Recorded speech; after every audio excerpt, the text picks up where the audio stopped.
ಇದಿಷ್ಟೇ ಹೇಳ್ತಾ ಇದ್ವಿ ನಾವು. ಪವಿತ್ರ ಗೌಡ 14 ದಿನಗಳ ಕಾಲ ನ್ಯಾಯಾಂಗ ಬಂಧನಕ್ಕೆ ಒಳಗಾಗಿದ್ದಾಳೆ. ಪರಪ್ಪನ ಅಗ್ರಹಾರದ ವಾಸವನ್ನ 14 ದಿನಗಳ ಕಾಲ ಆಕೆ ಮಾಡಬೇಕಾಗಿದೆ. ಈ ಬೆನ್ನಲ್ಲೇ ಇಡೀ ಕೊಲೆ ಪ್ರಕರಣಕ್ಕೆ ಪವಿತ್ರಾಳೆ ನೇರ ಕಾರಣ ಅನ್ನೋ ಆಘಾತಕಾರಿ ಅಂಶವನ್ನ ಪೊಲೀಸರು ತಮ್ಮ ರಿಮ್ಯಾಂಡ್ ಅಪ್ಲಿಕೇಶನ್ ನಲ್ಲಿ ಬಯಲು ಮಾಡಿದ್ದಾರೆ. ಕೋರ್ಟ್ಗೆ ಸಲ್ಲಿಸಿರುವಂತಹ ರಿಮ್ಯಾಂಡ್ ಕಾಪಿಯಲ್ಲಿ ಏನೇನ್ ಇದೆ ಅನ್ನೋದಕ್ಕೆ ಸಂಬಂಧಪಟ್ಟಂತಹ ಡೀಟೇಲ್ಸ್ ಅನ್ನ ಒಂದೊಂದಾಗಿ ನೋಡ್ತಾ ಹೋಗೋದಾದ್ರೆ, ಪವಿತ್ರಾಳೆ ನೇರ ಕಾರಣ ಅನ್ನುವಂತಹ ವಿಚಾರವನ್ನ ಉಲ್ಲೇಖಿಸಲಾಗಿದೆ.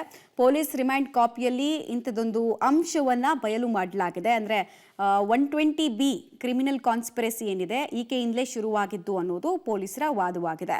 ಇಡೀ ಘಟನೆಗೆ ಪವಿತ್ರ ಗೌಡಳ ನೇರ ಕಾರಣ ಹಾಗೂ ಹಸ್ತಕ್ಷೇಪ ಆಗಿದೆ. ಪವಿತ್ರ ಗೌಡ ಪ್ರಚೋದನೆಯಿಂದಲೇ ರೇಣುಕಾ ಸ್ವಾಮಿಯ ಕೊಲೆ ಆಗಿದೆ ಅನ್ನೋದನ್ನ ಕೂಡ ಇಲ್ಲಿ ಉಲ್ಲೇಖಿಸಲಾಗಿದೆ. ರೇಣುಕಾ ಕೊಲೆಗೆ ಒಳಸಂಚು ಕ್ರಿಮಿನಲ್ ಕಾನ್ಸ್ಪಿರಸಿಯನ್ನ ರೂಪಿಸಿದ್ದೆ ಪವಿತ್ರ ಗೌಡ ಅನ್ನೋದನ್ನ ಕೂಡ ಪೊಲೀಸರು ಪ್ರೈಮಾ ಫೆಸಿಯಲ್ಲಿ ಹೇಳ್ತಾ ಇದ್ದಾರೆ. ಅಂದ್ರೆ ಪ್ರಾಥಮಿಕ ತನಿಖಾ ಹಂತದಲ್ಲಿ ಕಲೆ ಹಾಕಿರುವ ಮಾಹಿತಿಯನ್ನು ಆಧರಿಸಿ ಹೇಳ್ತಾ ಇದ್ದಾರೆ.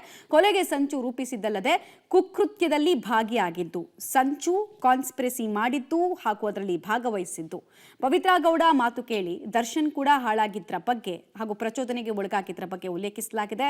ಕೊಲೆಗೆ ಅಭಿಮಾನಿ ಬಳಗ, ಹಣಬಲದ ದುರ್ಬಳಕೆಯನ್ನ ಕೂಡ ಇಲ್ಲಿ ಮಾಡಲಾಗಿದೆ ಅನ್ನೋದನ್ನ ಉಲ್ಲೇಖಿಸಿದ್ದಾರೆ. ಕೊಲೆಯ ಕುಕೃತ್ಯದಲ್ಲಿ ಭಾಗಿಯಾಗಿದ್ದಾರೆ ದರ್ಶನ್ ಅನ್ನೋದನ್ನ ಕೂಡ ರಿಮ್ಯಾಂಡ್ ಅಪ್ಲಿಕೇಶನ್ ನಲ್ಲಿ ಪೊಲೀಸರು ಉಲ್ಲೇಖಿಸಿದ್ದಾರೆ. ದರ್ಶನ್ ಭಾಗಿಯಾಗಿರೋದಕ್ಕೆ ಸಾಕಷ್ಟು ಸಾಕ್ಷಿಗಳು ಈಗಾಗಲೇ ಸಿಕ್ಕಿದೆ, ಪುರಾವೆಗಳು ಸಿಕ್ಕಿದೆ. 128ಕ್ಕೂ ಹೆಚ್ಚು ಸಾಕ್ಷಿಗಳ ಸಂಗ್ರಹದ ಬಗ್ಗೆ ಇಲ್ಲಿ ಉಲ್ಲೇಖಿಸಲಾಗಿದೆ.